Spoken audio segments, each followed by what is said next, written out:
кг. В синята ъгъл на ринга Георгиос Паскалидис. Георгиос Паскалидис от Гърция, който е изявен и опитен боец. В неговата визитка е записано, че той е изявен борец на Гърция, шампион на Гърция, свободна борба, 32 годишен.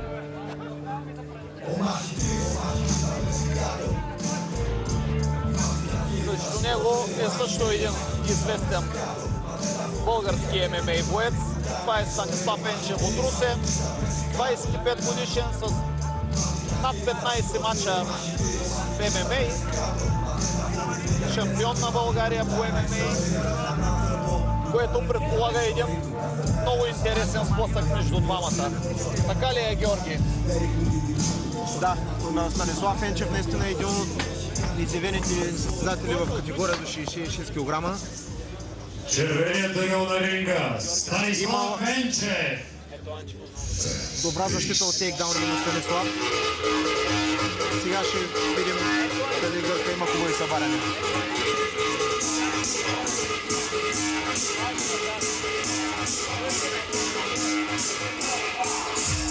Също състезател на Милен Влахов.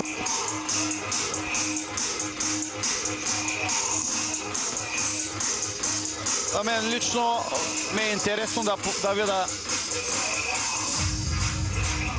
каква светлина ще се представи този състезател, защото така също едно атлетично телосложение, боксово телосложение бих казал. Въпреки че Станислав директно е започнал да се занимава с ММА. В синият ъгъл на ринга от Гърция един шампионец със статистика в ММА от 5 победи и 3 загуби, 30 годишния Георгиос Паскалидис. Срещу него в червеният ъгъл един от претендентите за спечелване шампионския пояс на Макс Файт категория до 62 кг, представителя на град Русе Станислав Енчев. Рефер на двобоя Пламен Петров, легендата. Пенчев, той е Енчев. Много двобоя е поверен на най-добрия съдия по ММА. Пламен Петров, легендата. Да видим дали ще станем свидетели на динамичен, равностоен сблъсък или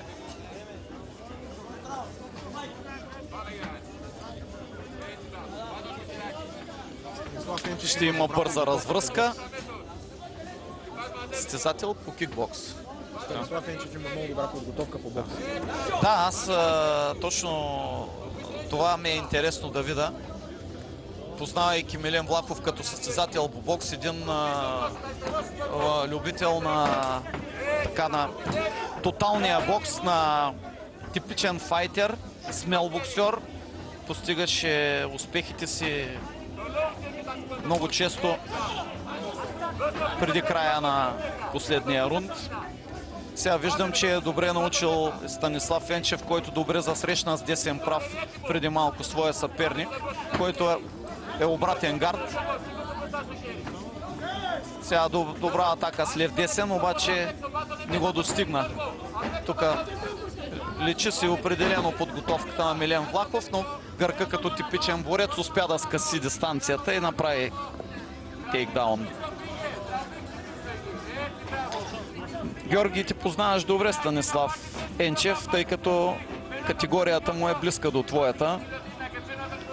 Имаш някакви впечатления от него? Какво би казал така предишни негови срещи? Ами, наистина много непредвидим състезател. Както може да заключи някой, така може и да нокаутира някой. В смисъл няма нещо изявено при него да кажеш точно боксер е, кикбоксер. Той е... Но набляга повече на ударни техники. Да. Сега виждам, че добре се защитава на земя, грамотно. От него просто иска още малко да удържи, така че Гърка да не работи. И смятам, че съдията ще ги вдигне. Да. За да не трупа активно за пасивна позиция. Въпреки че Ето, за това, за което говорихме, че Станислав е непредвидим състезател, оставя с лекота да бъде захванат левия му крак. Защити се доста обаче веднага измъкна се. Ето, наблюдаваме един двубой с обрати съвсем в началото. Гъркът не се предава. Станислав обаче е по-активен в момента.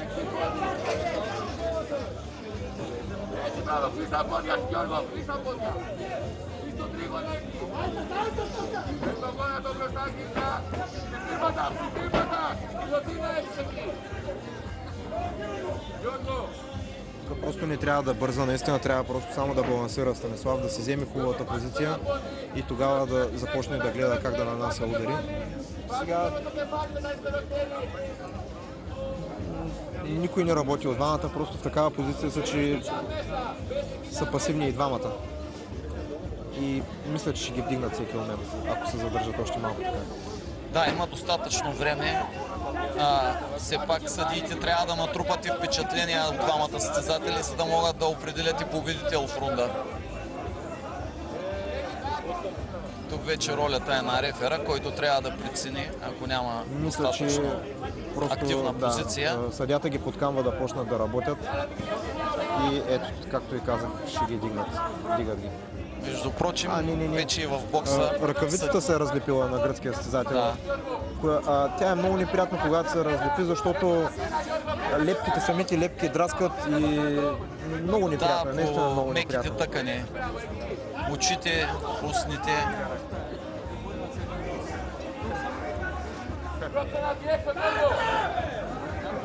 Безспорно ММА като изкуство набра скорост в последните години. Това принуди и шефовите на Световната боксова асоциация да вземат мерки, за да стане боксът по-атрактивен. Бяха премахнати каските. Реферът вече седи по-близко до боксерите, има право да им говори, има право да ги разделя от клинчове. Преди нямаше право.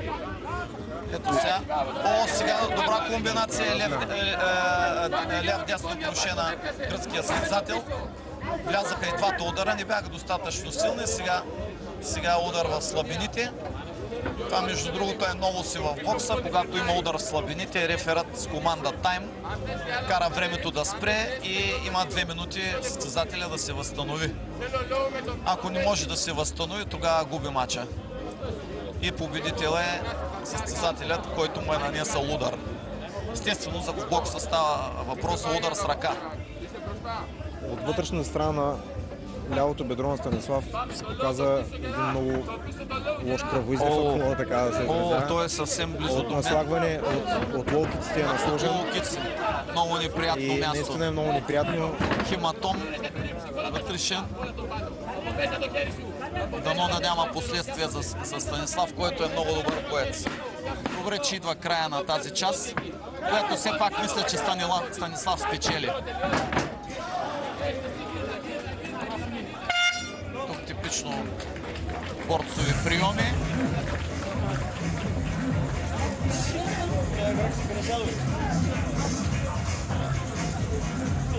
Това е кръг, ще го опаткаме. Че идваш в боксовата зала и успеха.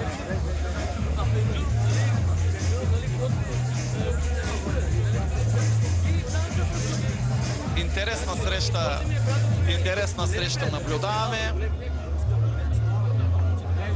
Гъркът е и потенциален съперник на моя събеседник Георги Стоянов. И мисля, че Георги вече разучава ключове за победа на този противник. Така е кръга на шегата, но всичко е възможно, нали, Георги? В някои от следващите вечери, организирани от промоуторската компания Max Fight, да се изправиш срещу този противник, който е Костелив Орех. На мен утре ми предстои матч и не искам да гледам през матч.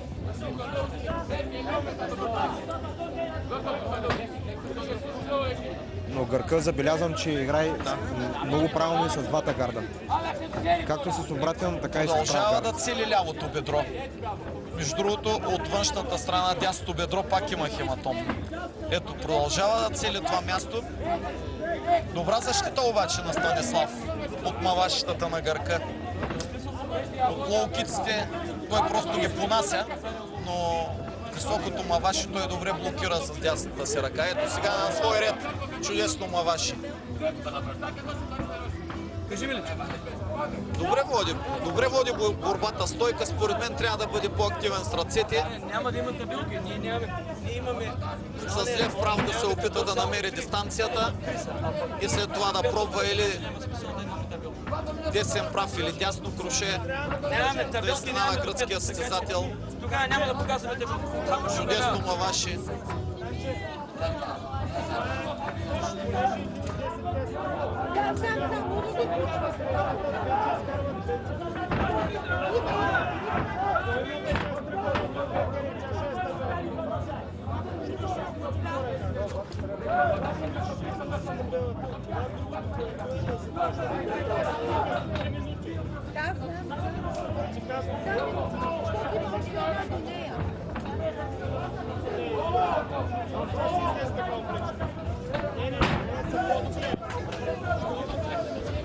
Равностоен втори рунд. Нямаме рунда. Нямаме 5 рунда. Тук по-добра работа на Гърка. От стойка. Как ще издат? Как ще издат без табили? Вижте, отнема кикбокса да контролира нас. Няма да, не може. Абе, не може да вадим на половината матч табелен, да няма табелен. Силно си ни гласа, очаква се ли не сме.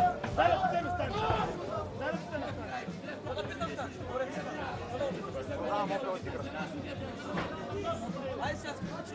Стойки после контролираме ни. Като че ли се поумори нашия боец.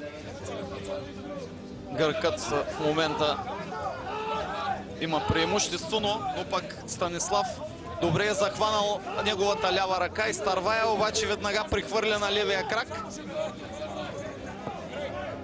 Тук какво може да очакваме, Георги? Какво може да очакваме тук? Ами, Добър захват. доста завързана ситуация и за двамата опасни. Мисля, че Станислав просто трябваше да нанася удари. Сега просто трябва с... Но те са му вкарали и двата крака вътре, иначе трябва да се избута напред. Кръв виждам в устата на Гърка, явно мавашитата на Ето, Станислав. да, добре се, грамотно се защити, грамотно. Станислав се защити много добре. Защити се много добре. Ти сам каза, че той има много добра защита на земя. И я демонстрира. Тук просто не трябва да остава на Гърка да работи. Трябва да го изрита и да направи дистанция да разбере от него, защото... Ерите го колата, бе! Ерите го колата, Още една минута, която наистина ще е тежка минута.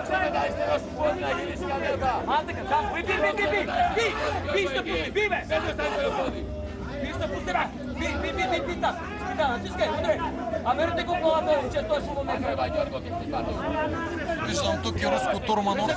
Не се издържа и дава съвети да нанася Станислав удари със свободния си ляв крак. Ситуацията обаче е доста сложна и за двамата. И Аз чух изпукване тук, чух и много Гъркът неприятно. успя да наделее. Чух изпукване. Ти трябва да имаш едно на ум, ако се срещаш с гръцки Дами и борци. господа, победител с ключ на крака е състезателят от синята гол Георгиос Паскалидис. Ще поканя на ринга известният български ММА боец Светозар Самов, който ще награди победителя.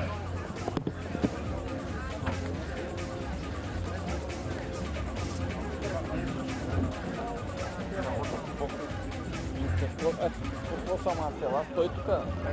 Ела да видим, ела да кажем за колата, бе. Ела да кажем за колата, бе. Ела да кажем за колата, бе.